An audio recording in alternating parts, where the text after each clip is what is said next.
Welcome to the Italian Wine Podcast. I'm Rebecca Lawrence and this is Voices. In this set of interviews, I will be focusing on issues of inclusion, diversity and allyship through intimate conversations with wine industry professionals from all over the globe. If you enjoy listening, please consider donating through ItalianWinePodcast.com. Any amount helps us cover equipment, production and publication costs, and remember to subscribe and rate our show wherever you tune in.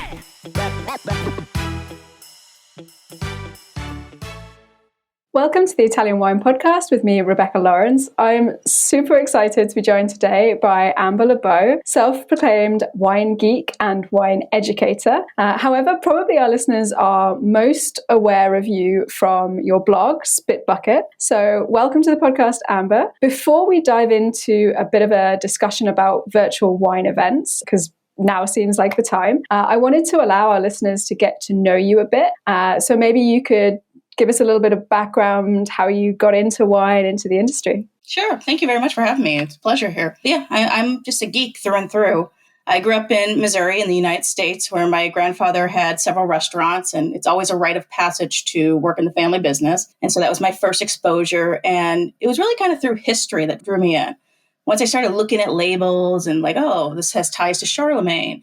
And Missouri, has a lot of wine history. Augusta AVA, first AVA, before Napa, you had Charles Riley and George Hussman that helped discover the cause of phylloxera. So it was that history that kind of sucked me in. But, like most things in restaurants, you get kind of sick of it and you leave. And so I did that went off to school and did other things until, of all places, Epcot in Disney World in Orlando brought me back to wine. Going to the little pavilions there and it's totally gimmicky and silly. But it was just kind of cool with how the Italian pavilion had Italian wines and Italian food, the German pavilion, German wines, German food, and that cultural link just kind of reignited that passion. And so I did what, a lot of geeks do, just started getting wine books, Jancis Robinson's Wine Course, the Wine Bible, and discovered Wikipedia. This was mid 2000s when that was really big. And I got involved in the Wikipedia Wine Project. And so most of those early wine articles that were written, like over 800 some odd articles on Cabernet, Chardonnay, Barolo. I was a big part of writing those. Yeah, it's definitely one of the things that I became slowly aware of, just through osmosis.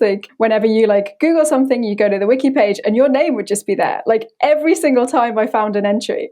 And that's kind of how I came to Spitbucket. So maybe did wiki come first and then it sort of evolved into the blog? It did, yeah. I love being part of the Wikipedia Wine Project. My username Agni27 is what you were probably seeing. But Wikipedia's got a lot of issues, and there's a lot of sexism and a lot of toxic in the community. And around 2014, I just got really burnt out, and so I just left that. But I did miss the writing. And, that avenue of taking the wine knowledge and breaking it down and then regurgitating it. And so that's when I started up the blog. It really didn't take off until a couple of years later, with that under the Spitbucket name. But it really did kind of come out of getting sick of Wikipedia. Yeah, being able to craft your own space where you could set the tone and the parameters for what was going on. Yeah, very much so. And actually, that's something I've particularly enjoyed about your writing is your honesty. You don't pull your punches. You're very clear and distinct. You're a complete geek, which I love. But you're also honest and you're not afraid of sharing your opinion. I think in the industry, quite often there's a lot of backlash for that, particularly with women, as probably a lot of people have seen, particularly recently. Is that something that kind of came across when you were writing? Is that something you've had to deal with, and how have you kind of managed that? Yeah, definitely, have hit some of those issues with the backlash. And I am very privileged, though, in that I don't think I've gotten it nowhere near as bad as a lot of other women. And it's so twisted that that's a privilege. But I am a big believer in that sometimes we need to say out loud the things that are uncomfortable to say. And it takes a voice to start doing that for other voices to go. And a lot of times when I do that, I try to do it when it's very an introspection of where am I falling short? And being upfront and honest of, I'm nowhere near as good of an ally as I could be to people of color. I as a woman, my apology to the pretty Instagram influencers is I realize how I've contributed to this toxic environment that affects us all. And so I try as much as I can, even though it gets uncomfortable at times, to be honest and upfront to hopefully allow other people to feel safe in that space to do that too.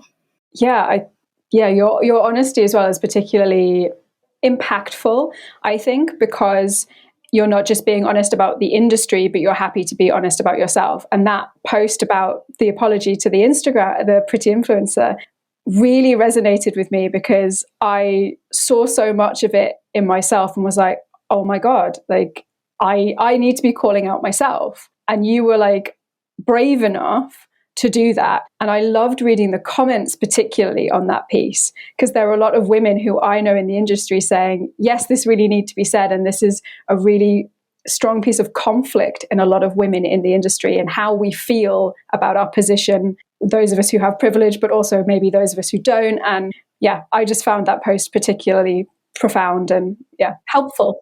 Anything I could do to kind of move the conversation forward. And as a blogger, you always have the trouble of when there's a story that comes out and an angle that you don't want to say the same thing. That's kind of pointless. It becomes an echo chamber. And so I try not to write or put my 2 cents in unless there is another angle that I can approach it from. Yeah, definitely. That seems to come across from when I'm reading you, that you don't just go, yeah, me too. There is always a new approach. And actually, you've been hailed by some really key people in the industry. I noticed that both Tom Walk and Ben Salisbury have written about you as a rule breaker. Is that how you associate yourself? Like, it's hard to know quite what that means because the fun thing about the wine industry is it is very dynamic and always changing, but yet at the same time, it is so rooted in history.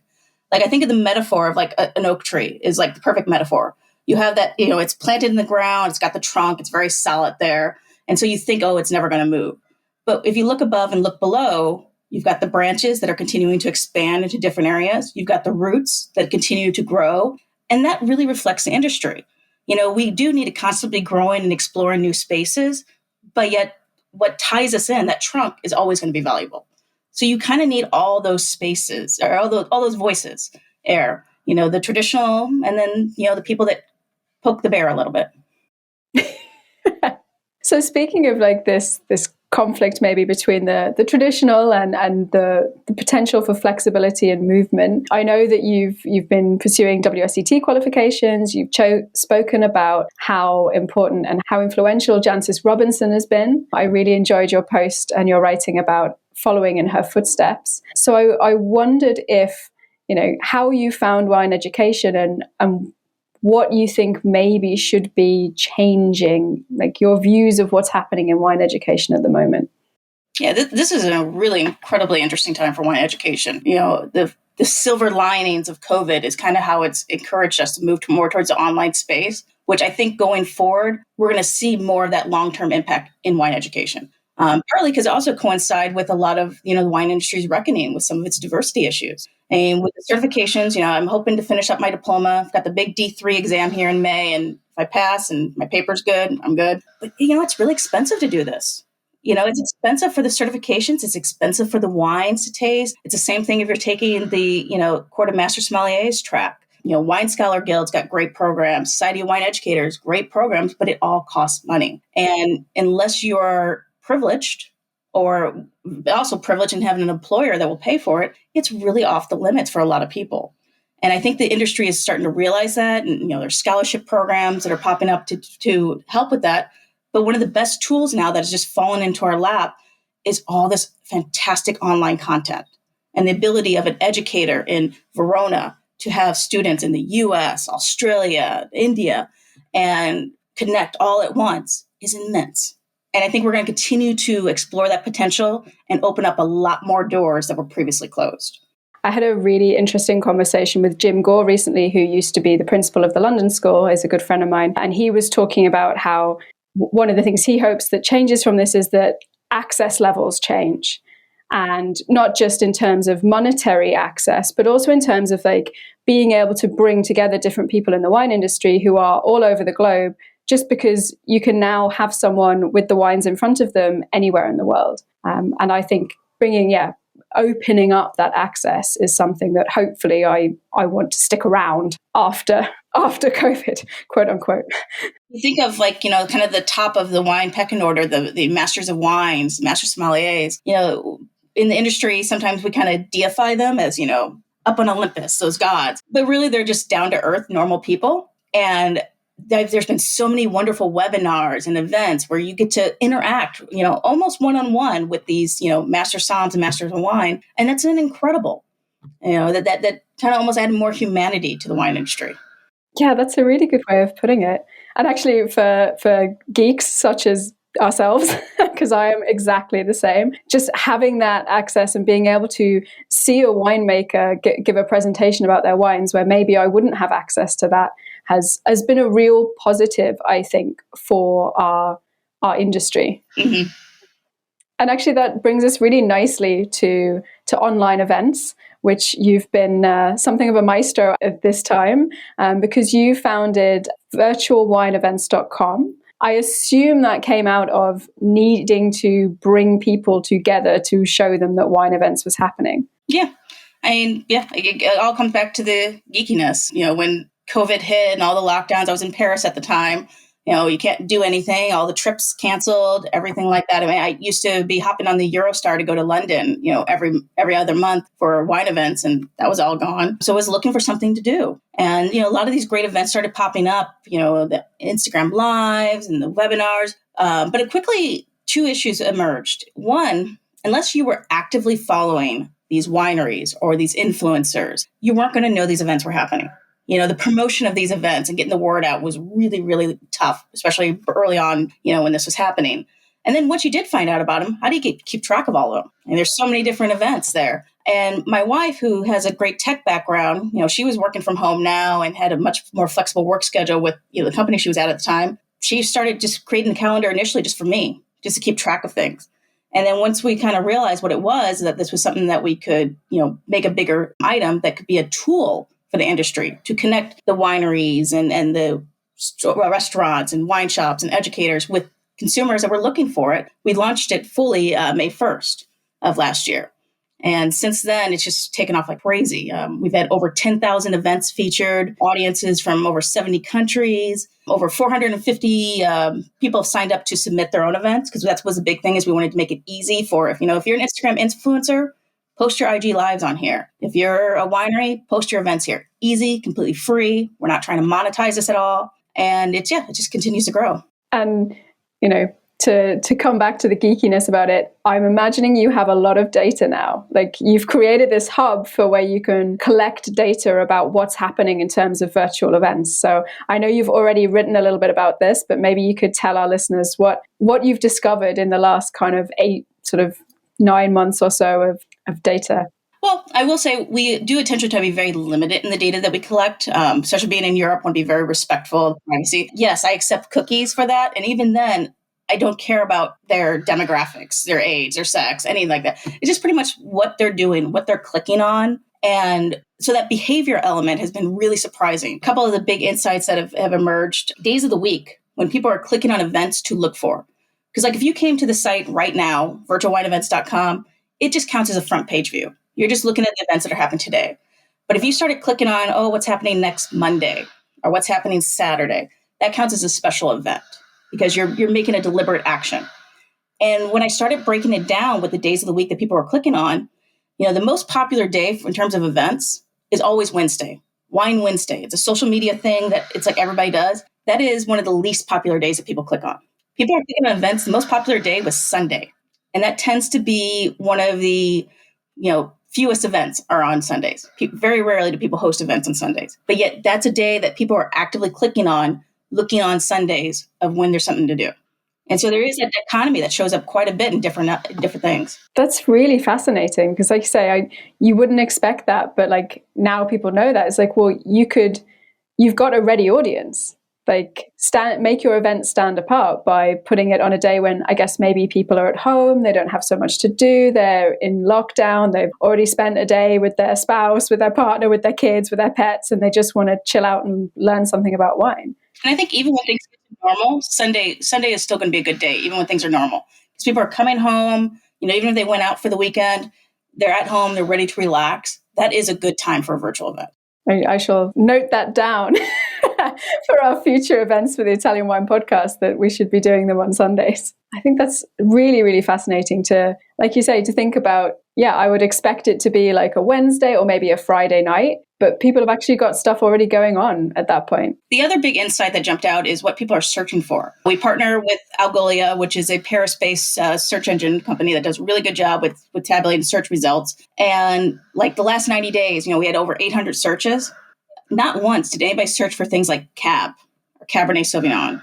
Not once did people search for things like winemaker. When you look at things like cheese, like a lot of people do wine and cheese events, that was only like the 80th most popular search. Chocolate was like 100 and something. The events that everybody seems to do are not necessarily the events that people are searching for. People are searching for things like countries. South Africa was a huge one. Alsace, Tuscany. People are searching for things like decanting. That's a question a lot of people have about decanting. It's old vines, vine age. Stuff like that people were searching for are not necessarily the events that people are doing. Everybody's doing a winemaker event. Everybody's doing a wine and chocolate event. And I think that thinking outside the box and doing something different is going to be really key going forward. Yeah, and I guess we've had now, certainly here in Italy, we've had a year of basically restrictions and a year of virtual events. So there's only so many wine and cheese pairings that you want to see. What you're getting to now is this real point of, like you say, wanting the thing that's different, wanting the next step. I've seen the winemaker present their wines, but actually maybe I want to learn about a completely different region or a completely different wine grape. I'm not going to look for Cabernet Sauvignon. I've done that. For example, we've just done a tasting of Koshu, Japanese grape, and we had a huge uptake of people watching that. And it just shows that people, they're not looking, like you say, for the quote unquote obvious things. They want something different. Yeah, most definitely. I think we've moved from a mindset of looking for a distraction, like God, give me something to do, now looking for an experience. I want to do this. And so that's what people that are providing these online events need to think about. How is my experience different from anything else that this person could be doing? So given it's been, 9-10 months since virtual wine events has been up and running, obviously Spitbucket's been running successfully for years. What is the rest of 2021 for you? What out of the box things should we expect from Amber next? Well, my big focus is that D3 exam in May. So I haven't been writing as much just because with COVID, in-person classes, those weren't possible. So I'm pretty much having to do all self-study for this. And so it's like I'm devoting myself, diving into it. But I've been using the website, Virtual Wine Events, to help with this and to help other students. In that the big thing with these online events is a lot of them are recorded, webinars, virtual tastings, and that content is valuable.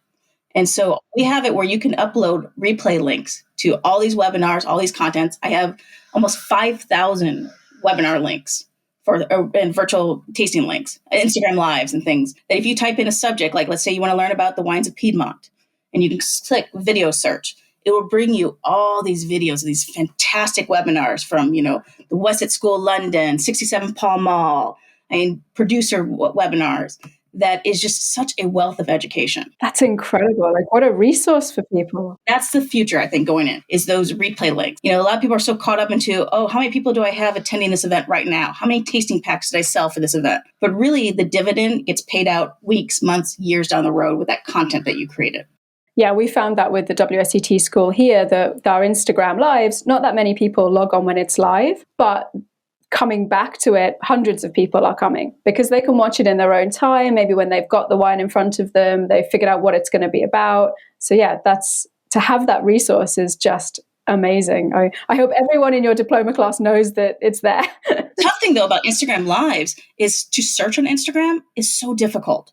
Your Instagram live gets buried, again, unless people know to look for it. And so with uploading those Instagram live links to virtual wine events to my site, that now shows up when somebody is searching for, Chianti or, Amarone. Your event is more likely to get seen versus just getting lost with everything that is on Instagram or everything that's on YouTube. That's a really good point because, searching for something on Instagram, you're never going to find the thing you actually want to find. And particularly for wine, because it's such a nebulous space. Whereas if you're actually looking for, like you say, an event or something educational, having a place you can go where you can search for all of it and then you can save that search, you can have that in your bookmarks so you can work through all of the different pieces of content. I'm going to be like on there tonight with my glass of wine, desperately searching for what's available. And what about the blog? Obviously, you're not writing just yet, but I'm hopeful for your D3. Let's be positive. I know that maybe Master of Wine is something potentially down the road. Could this be the outlet for all of that writing potentially that's going to come from the new studies? Yes, definitely. I mean, I think once I get done with the D3 here in May, I'll get back to regular writing. And the blog has kind of shifted a bit from just being my outlet for geekery to now a little bit more of an industry blog, trying to, kind of highlight for the wine industry things from, I see from my background, work in retail and now as a consumer and a student background. So I think that will continue. I have a couple authors that want to work with me on writing project with books that I need to explore. So it's hard to say what the rest of 2021 will be. After last year, it's like, I don't want to plan anything too far ahead. I mean, it's just like, just keep going with the moment. But my end game in life kind of thing is, I would like to work towards a Master of Wine, but I love teaching. And so I'd like to start working with different programs, especially again with opening up diversity and trying to make wine education, wine certifications more attainable for, people that aren't privileged. Yeah, I think that's a great goal. Oh. And I think because you have already had this approach in your writing already, it's basically ready and waiting for you once you've ticked the D3 off and seen what the rest of 2021 holds. So before we wrap up, obviously, I have to touch on Italian wine because this is the Italian Wine Podcast. And as someone who is deep in your study of wine and a self-proclaimed geek, I wondered if you had particular Italian wines that draw your attention. I know you've written about some unusual, exciting Italian varieties. So I wondered if you had like a top 3 outside of the quote-unquote classics. Well, it's fairly well known, but I would say Barbera. Like, I know everybody, when they go to Piedmont, they think Barolo, which love Nebbiolo, love Barolo. But when I got a chance to visit the Piedmont area, I was just stunned with how good the Barbera is. Like, you'd go to, any type of restaurant, and it was actually the section of Barberas tend to have more listings than the actual, like, Barolo sections and Barbaresco sections, because you could tell they took their Barbera very serious. And it's just such a delicious grape. I mean, that's one of my desert island grapes. And then I would also say a little bit geekier. I mean, Fiano. I mean, I love the wines from Campania, but the texture of Fiano, just that's like catnip for me. Just that way, that kind of like oily, waxy texture and weight. And then, then actually I might go to Soave. Soave is something that I overlooked so much in my life until I started getting back to studying. And it actually, Sarah Abbott, Master of Wine, I worked with her on a project, and she introduced me to a lot of small producers in Soave that are, doing things more with the lees contact and, using more Verdicchio in the blend. And Soave has gotten kind of exciting for me. That's nice because, Barbera and the wines of Soave are 2 wines that are often overlooked as just either too simple or in the shadow of something else. But when they're done in an interesting way, like you say, particularly for the wines of Soave, when you have that kind of longer hang time, when you have lees contact, these wines become incredibly interesting, textural, suitable for aging. And the same with Barbera. It has so many different jackets it can wear. 2 really underrated examples. Yay! So, LeBeau, thank you so much for joining me on the Italian Wine Podcast today. Where can our listeners find you online or on social media? Yeah, I'm probably most active on Twitter and then Instagram, and it's the same handle, Spitbucket blog. And then you can always email me, amber@spitbucket.net, especially if you have more questions about virtual wine events. If you're somebody that's holding virtual wine events, I've got tons of data. I've got tons of things from other experiences that people have done that I can really let you know what's been working and what hasn't been working. And this information is freely available to anybody. Just drop me a line. That's so generous. Everyone, seriously, go to Amber's blog, read her writing. It's amazing. And go to virtualvineevents.com because this is a huge resource that people are not using enough. It's all there at your fingertips. So that's it for this episode of Italian Wine Podcast. Don't forget to follow us on social media, subscribe, and of course, donate on the website so we can make sure to keep these great conversations flowing. Amber, thank you so much. Thank you.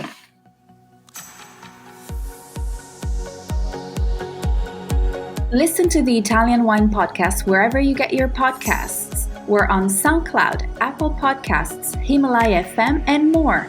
Don't forget to subscribe and rate the show.